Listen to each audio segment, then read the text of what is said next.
ओम शांति। 9 फरवरी 2022 की साकार मुरली से होमवर्क। आज की मुरली से स्वमान लेंगे, मैं खुदाई खिदमतगार हूँ, अर्थात खिदमत खुदा से दूर नहीं, जुदा नहीं, सेवा और याद का बैलेंस। इसके लिए जब हम सेवा करेंगे तो बेहद की दृष्टि और वृत्ति रखेंगे। आज हम इसके लिए विजन बनाएंगे। मैं लाइट हाउस स्वरूप में स्थित होकर बाबा के साथ विश्व का भ्रमण कर रही हूँ और सर्व आत्माओं को बेहद की दृष्टि और वृत्ति से सर्व प्राप्तियों का चुंबक बनकर सुख और शांति का अनुभव करा रही हूँ और घर का रास्ता बता रही हूँ। और सेवा करते समय त्रिकालदर्शी की स्थिति में स्थित होकर के संकल्प, बोल और कर्म में आएंगे तो हम भी विघ्न प्रूफ रहेंगे और दूसरों को भी विघ्नों से प्रूफ मतलब विघ्न जीत बना सकेंगे। आज की मुरली से धारणा का पॉइंट लेंगे। इस अंतिम जन्म में पवित्र बनकर पवित्र दुनिया की स्थापना करने में बाप का मददगार बनना है। तो पवित्र दुनिया की स्थापना करने के लिए बाप का मददगार हम तब बनेंगे अगर हमारी एक अव्यभिचारी याद होगी। अव्यभिचारी याद अर्थात एक से सुनना और एक की याद में रहना, एक के साथ ही प्रीत बुद्धि होकर रहना। प्रीत बुद्धि होकर हम तभी रह सकेंगे अगर जिसके साथ प्रीत है उसके समान बनेंगे।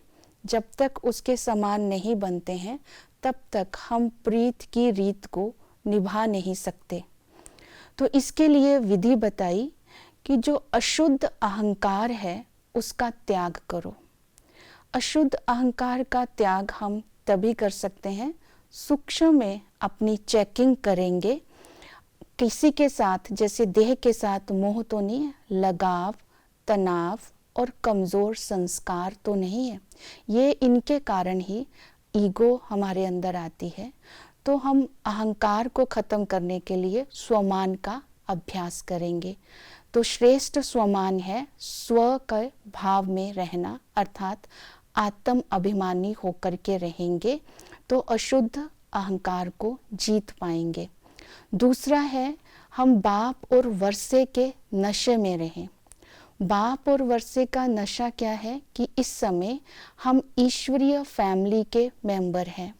स्वयं बाप हमें स्वर्ग का मालिक अर्थात विश्व की बादशाही दे रहे हैं। इस नशे में रहेंगे और इसी तरह अब हम स्वमान को अगर हम अटेंशन में रखते हैं तो हम स्वमान बन जाते हैं। तो आज की मुरली से जो स्वमान लिया, मैं खुदाई खिदमतगार हूँ, अगर इस स्वमान में रहेंगे तो हम बाप समान निर्भय और मधुरता को अपने जीवन में धारण कर सकेंगे। मैं नॉलेजफुल हूँ, तब हम माया के सूक्ष्म रूप को पहचान कर माया जीत बन सकेंगे। इसी तरह इन धारणाओं को अगर हम अटेंशन में रखते हैं तो एक अव्यभिचारी याद रहेगी। आत्मा के हर कर्म श्रेष्ठ होंगे। तो जब हम श्रेष्ठ होंगे तो हम पवित्र बनकर पवित्र दुनिया की स्थापना में बाबा के मददगार बन सकेंगे।